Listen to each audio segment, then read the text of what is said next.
Olá e seja muito bem-vindo. Hoje a gente vai mergulhar em uma das experiências mais humanas e, ao mesmo tempo, misteriosas que existem: o choro. A gente costuma ligar o choro direto com a tristeza, né? Mas a verdade é que as lágrimas podem carregar, de tudo um pouco. Desde um alívio gigante até uma alegria que parece que não cabe mais no peito. A nossa missão aqui hoje é tentar decifrar o que o choro diz sobre a nossa saúde, tanto mental quanto física. E para essa análise, a gente está com um material muito rico. Olá e seja muito bem-vindo. Hoje a gente vai fundo nos porquês biológicos e psicológicos do choro. É uma missão fascinante, realmente, porque entender o choro é, no fundo, entender um dos nossos principais mecanismos de regulagem emocional.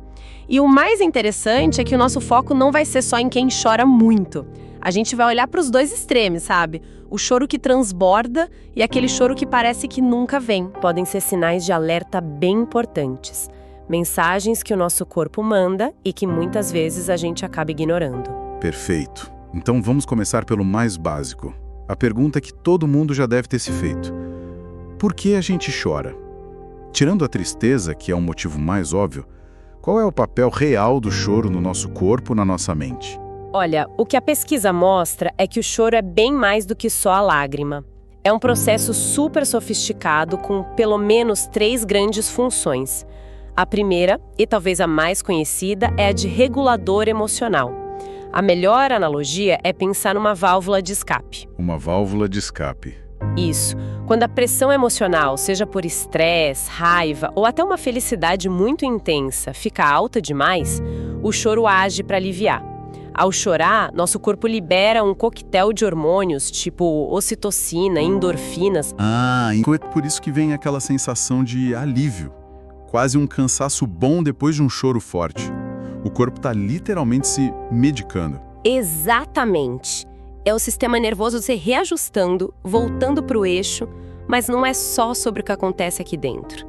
E isso leva a gente para a segunda função. O choro é um poderoso mecanismo de comunicação. Comunicação? Como assim? Pensa num bebê. Ele não fala, mas ele se comunica perfeitamente chorando, né? Totalmente. E essa função continua na vida adulta. Chorar na frente de alguém é uma forma de comunicação não verbal muito primitiva e eficaz. Sinaliza vulnerabilidade, dor, uma necessidade de apoio, sabe? É quase um pedido de ajuda que quebra barreiras e, na maioria das vezes, gera empatia. Que interessante. Quer dizer, o choro não é só um sinal do que eu sinto, mas também um convite para o outro se conectar comigo. Mas e a parte mecânica? Como o cérebro comanda isso tudo? Aí a gente entra na terceira função, a resposta neurobiológica. Tudo começa no nosso centro emocional, o sistema límbico. Estruturas como a amígdala e o hipotálamo, elas detectam o gatilho e disparam alarme. Essa ativação desencadeia a resposta física do choro. Mas o processo não para aí. E aqui está a parte genial do nosso corpo. Depois que a emoção é expressa, o sistema parasimpático entra em ação. Que é o sistema que acalma, certo? Isso, ele é o freio do corpo. Ele nos acalma, diminui os batimentos, nos traz de volta a um estado de repouso. O choro, então, completa um ciclo: ativação, expressão e relaxamento. Uau! É um sistema muito mais complexo do que eu imaginava. Então, se o choro é essa ferramenta biológica tão útil, por que a gente se sente tão desconfortável com ele?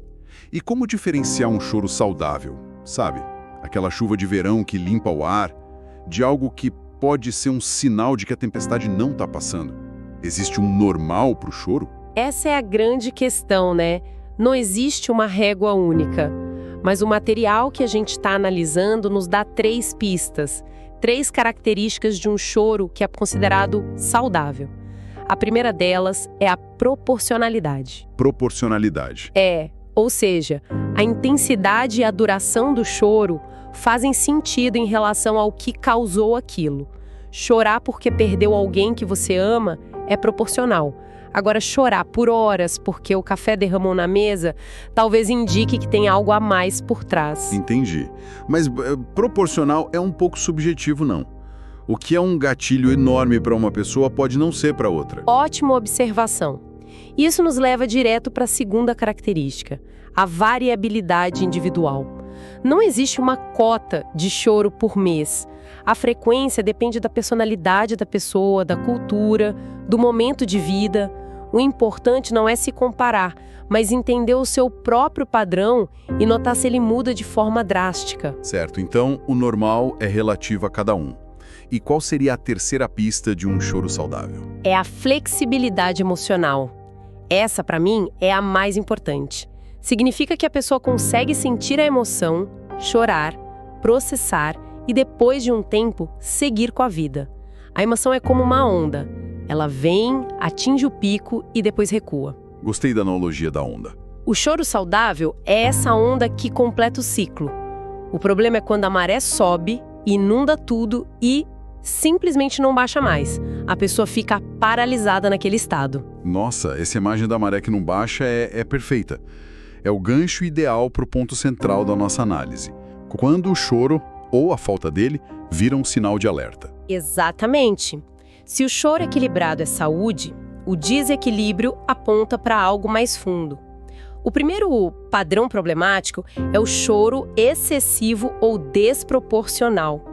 A pessoa que passa por isso sente que as lágrimas vêm por qualquer coisinha, por gatilhos mínimos.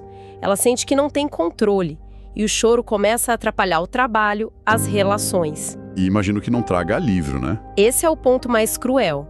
Diferente do choro saudável, esse choro não alivia.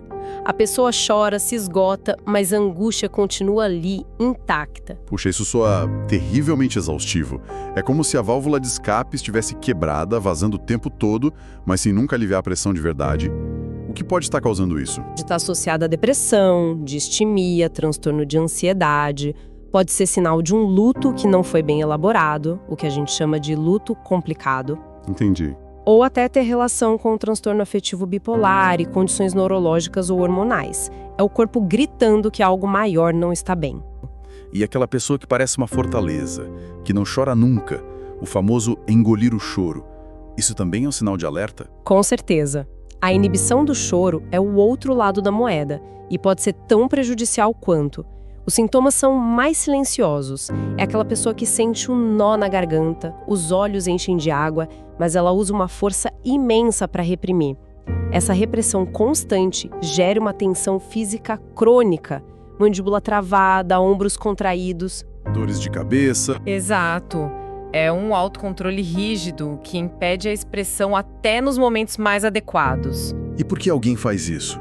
Por que negar um processo biológico tão natural? As raízes disso são profundas.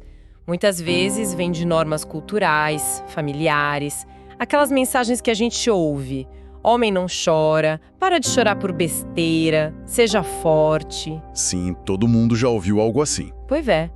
A gente recebe um manual invisível na infância sobre quando é permitido chorar. Outras causas podem ser traumas, onde chorar foi associado a perigo, ou até uma condição chamada alexitimia, que é a dificuldade de identificar as próprias emoções. A pessoa sente o desconforto, mas não sabe o que é, então ela simplesmente trava. Essa expressão engolir o choro é muito forte, porque quando a gente engole algo, aquilo não some, né? Fica dentro da gente. O corpo paga essa conta. Paga. E paga com juros altíssimos. Essa é talvez a revelação mais impactante do material. Quando alguém reprime o choro, não está só parando as lágrimas, está interrompendo à força um processo neurobiológico. E a primeira consequência física disso é a ativação prolongada da amígdala. A amígdala é o nosso detector de ameaças no cérebro. Se a emoção não é liberada, a amígdala não desliga. Ela continua disparando, mantendo o corpo inundado com cortisol, o hormônio do estresse. Espera um pouco. Então quer dizer que o cérebro fica literalmente em alerta vermelho constante se a gente não libera a emoção? Isso. Nossa, incrivelmente desgastante. Exatamente isso. E esse estado de alerta constante nos leva à segunda consequência. O sistema nervoso simpático, que é o da luta ou fuga, fica permanentemente ativado. O corpo fica preso nessa marcha de alta tensão, sem nunca conseguir relaxar. E quando essa tensão não tem por onde sair? E aí a gente entra na terceira consequência, a somatização. Somatização. É quando a dor da alma vira dor no corpo. Perfeito. O corpo começa a chorar o que a boca calou. A tensão emocional que não virou lágrima aparece como sintomas físicos muito concretos. Dores de cabeça, problemas digestivos, dores musculares que não passam. A análise vai ainda mais fundo, conectando essa repressão crônica a condições como fibromialgia e síndrome do intestino irritável. Ou seja, uma emoção não expressa não é só um peso psicológico.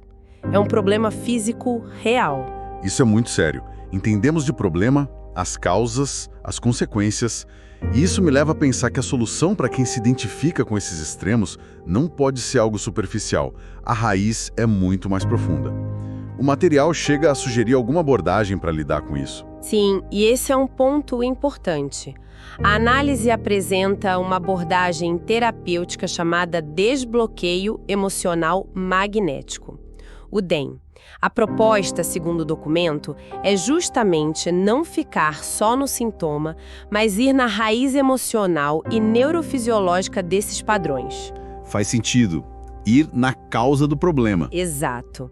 Para o caso do choro excessivo, a abordagem se propõe a ajudar a neutralizar as memórias emocionais que funcionam como gatilhos supersensíveis no cérebro.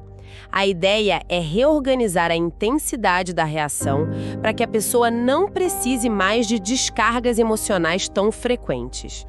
E para a inibição do choro, para quem engole o choro. Nesse caso, o trabalho seria focado em desbloquear as crenças e memórias antigas que associam o ato de chorar à vergonha, ao medo, à fraqueza.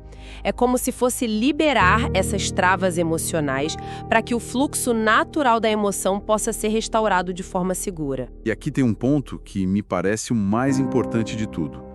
O objetivo não é fazer a pessoa parar de chorar. A meta é restaurar o equilíbrio. É devolver ao choro sua função original, de ser uma ferramenta saudável, e não uma fonte de sofrimento. Ao final desta análise, fica muito claro que o choro é uma linguagem complexa e vital do nosso corpo. Não é sinal de fraqueza, é um sinal vital, como a respiração ou os batimentos do coração. É um regulador biológico, um comunicador social, um termômetro da nossa saúde emocional. E seus extremos, o excesso ou a repressão constante, são mensagens que o nosso corpo nos envia. Mensagens que a gente não deveria ignorar. Sem dúvida. Prestar atenção aos nossos padrões de choro é uma forma de autocuidado muito poderosa. O choro, quando equilibrado, é sinal de que estamos conectados, vivos. Mas quando ele vira essa maré que não baixa ou uma seca que racha a alma, ele funciona como um farol de alerta. Um sinal de que algo mais fundo precisa ser revisto, acolhido e, se necessário, cuidado com ajuda. E para encerrar, fica uma reflexão que este material todo me inspirou. A fonte menciona muito como as normas culturais e familiares moldam a nossa relação com as lágrimas. Então o pensamento final é este: que manual de instruções sobre o choro cada um de nós recebeu ao longo da vida? Quais foram as mensagens, ditas ou não, sobre chorar? Engole o choro, isso não é motivo para tanto, seja forte. E como será que essas regras, talvez aprendidas há tanto tempo, ainda hoje governam a nossa liberdade de simplesmente sentir e expressar o que vai aqui dentro?